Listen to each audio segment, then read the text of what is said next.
నిన్నటికి నెల అయింది. ఇవాళ 8వ తారీఖు కదా. నెల రోజులు ప్రభుత్వాన్ని పాత వాళ్ళు జీర్ణించుకోలేకపోతున్నారు. బీఆర్ఎస్ ప్రభుత్వం మాజీ వాళ్ళు ఇంకా అధికారంలో ఉన్నట్టుగా భావిస్తున్నారు. ఏ పద్ధతి అయినా సరే ప్రజాస్వామ్య ప్రక్రియలో ప్రజల తీర్పుని అంగీకరించాలి, గౌరవించాలి. దానిపైన వీళ్ళు శ్వేతపత్రం వేస్తే వాళ్ళే శ్వేతపత్రం వేశారు. శ్వేతపత్రం అంటే దానికి సంబంధించినటువంటి పూర్వాపరాలు, దాని నిధులు, ఏం చేశారు, ఏం ఖర్చు ఉంది, దాని ప్రణాళిక ఏంటి. శ్వేతపత్రం ఏంటో మాకు అర్థం కాదు. శ్వేతపత్రం అంటే చెమట అంటే బాగా చెమట పిండి ఈ సంపదను ఎలా ప్రాణపాలు చేశారు, లేకపోతే కొంతమంది పాలు చేశారు, అది శ్వేతపత్రం. ఆ శ్వేతం మనకు అవసరం. పేదవాడి శ్వేతం కావాలి, ఏసీలో కూర్చున్నవాడు శ్వేతం కావాలి. ఆ విధంగా అదొక తప్పు చేశారు. మరలా ఇంకొకటి, ఈ నెల రోజుల్లో వీళ్ళు వాళ్ళిచ్చిన వాగ్దానాలు ఏంటి, కాంగ్రెస్ ప్రభుత్వం దానిపైన ఎట్లా తప్పులు జరుగుతుందో కూడా తయారు చేస్తున్నారు. ఇది ఎక్కడ చూస్తానికి హాస్యాస్పదంగా ఉంది. అదే పద్ధతిలో ప్రజాస్వామ్యానికి అవాంఛనీయంగా కూడా ఉంది. ప్రజాస్వామ్య ప్రక్రియ చాలా తప్పు చేస్తున్నారు టీఆర్ఎస్ వాళ్ళు.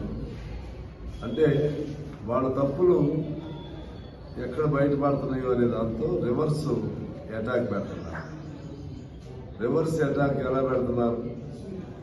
వాస్తవంగా మొన్న సీఎం గారు వచ్చారు, ఈ సీఎం గారు కేసీఆర్ గారు ఎన్నికలు వచ్చి స్పెషల్ ఫండ్ పేరుతో ప్రతి నియోజకవర్గానికి అన్ని కోట్లు ప్రకటన చేసిపోయారు. అంటే ఫ్లోటెడ్ ఎకానమీ అంటారు, కృత్రిమ ఆర్థిక వ్యవస్థ. చూస్తే అందులో డబ్బులు లేవు. డబ్బులు లేకుండా ఎలక్షన్ తర్వాత ఏదైనా చేద్దామని ప్రకటన చేసిపోయాడు. ఇప్పుడు చూస్తే రూపాయి లేదు. అదే పద్ధతిలో నోటికి ఏది పడితే అది వాగ్దానాలు చేసి అదంతా మీరు అయ్యి అమలు చేయాలి, ఇప్పుడు మీరు చెప్పినవి అమలు చేయాలి. ఇది వీళ్ళ ముందు పెడుతున్న లక్ష్యం. అని ఆయన చేసిన పిచ్చి పిచ్చి వాగ్దానాలు అమలు చేయాలి. పిచ్చి పిచ్చి వాగ్దానాలు మామూలు పిచ్చి పిచ్చి కాదు. ఆయనకి ఏది గుర్తొస్తే అది చిన్న పిల్లల్లాగా హాస్యాస్పదం. ముఖ్యమంత్రి స్థాయిలో ఉన్నటువంటి అధ్యయనం చేయాలి, దాని పూర్వాపరాలు పరిశీలన చేయాలి, దాని పరిణామాలు పరిశీలన చేయాలి, దానికి సంబంధించినటువంటి ఫలితాలని ఒక అంచనాతో చెప్పాలి. నోటికి ఏదొస్తే ఆ నిమిషం దాన్ని గట్టెక్కియటానికి ఈటెల రాజేంద్ర అప్పుడు ఆ నియోజకవర్గం ఉప ఎన్నిక అప్పుడు ఏం చెప్పాడు? దళిత బంధు అన్నాడు. దళిత బంధు ఈ నియోజకవర్గమే కాదు, మొత్తం అన్నాడు. ఏమైంది ఇప్పుడు దళిత బంధు?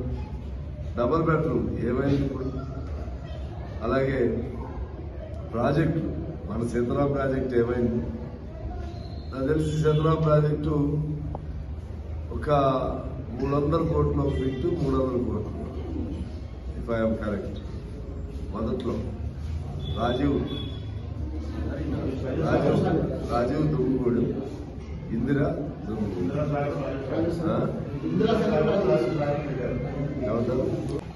స్థానం ఉంటాయి.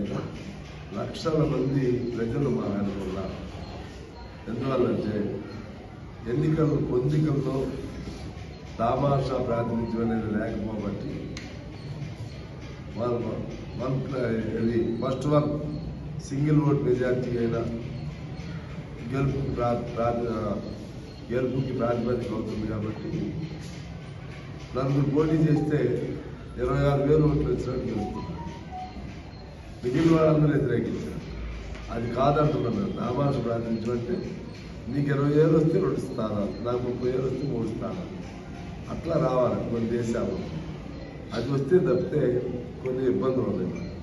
అయినా కూడా ఇవాళ అసెంబ్లీలో ప్రాతినిధ్యం లేకపోయినా కొన్ని కోట్ల మంది దేశంలో కొన్ని లక్షల మంది కమ్యూనిస్ట్ పార్టీ అభిమానులు ఉన్నారు. మీరు సిగరెట్ తీసుకోండి, ఓవరాల్గా గెలిచాం. మరి 100 ఏళ్ల చరిత్ర గల సంఘటన. ఆర్టీసీ తీసుకోండి, మేమే ఏఐటీసీ అక్కడ దాన్ని ఇప్పుడు ప్రభుత్వ విలీనం చేసిన ఏఐటీసీ బలమైన సంఘం. మన మెడికల్ డిపార్ట్మెంట్ తీసుకోండి, మేమే. బ్యాంకులు తీసుకోండి, మేమే. కోఆపరేటివ్ తీసుకోండి, మేమే ఉన్నాం. అక్కడ విశాఖ స్టీల్ తీసుకోండి, ఏఐటీసీ. పోర్ట్ తీసుకోండి, ఏఐటీసీ.